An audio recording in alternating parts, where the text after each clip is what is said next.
Hello again, this is Christopher from Atlantic Waste and Power, and today we are going to talk about cables. Why are we talking about cables? Well, system performance suffers if the cables are too thin. The batteries carry a whole lot of current. A 200 amp hour battery at 12 volts is carrying 2400 watts, 2400 watts, which is a lot of power. Now, as you increase the size of the battery bank or increase the voltage, the amount of power you're running through your system increases.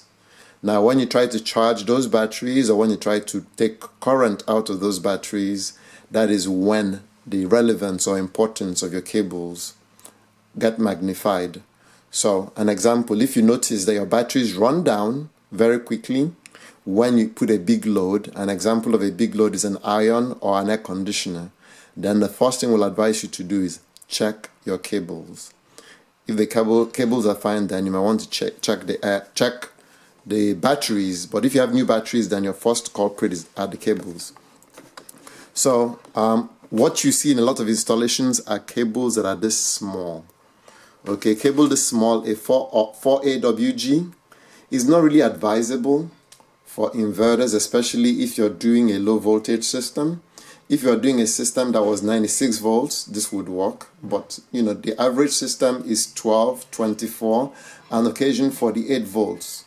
You definitely need cabling that's thicker than that. Okay, if you're going to do anything from 1.5 kilowatts all the way to 3 kilowatts, or even all the way to 3 kilowatts, we advise you to use cable that's this thick. And the cable this thick, I believe, is 0, 0, or 1 AWG. So you can use either 0, 0 or 1 AWG. And 0, 0 is 1/0.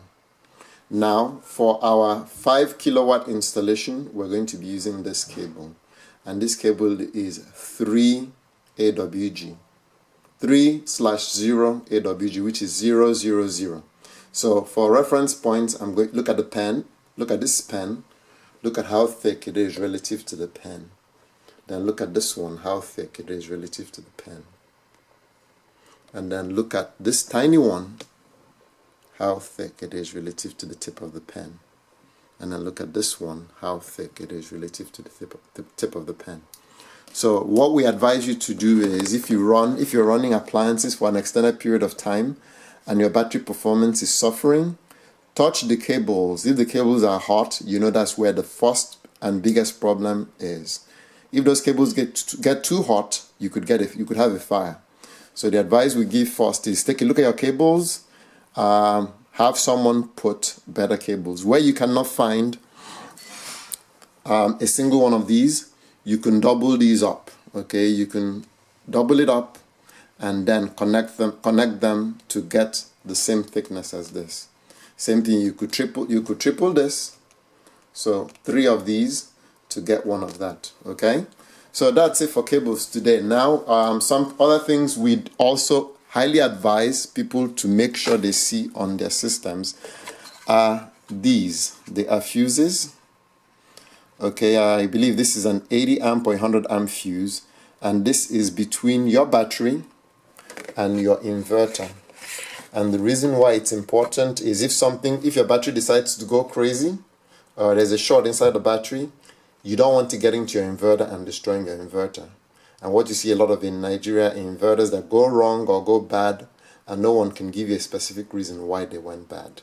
Okay, so one of the things that you could use to minimize that is definitely that. Better cables so your inverter run cooler. And then here we have a bunch of additional items we'll be taking to our next set of installations we'll be doing in the next 2 weeks. Okay, so again, this is Christopher from Atlantic Waste and Power. Hopefully you got a little bit of a lesson from us today about the importance of cables. Okay, thick cables, the thicker the better, the thinner the worse, unless you're running a very, very high voltage system.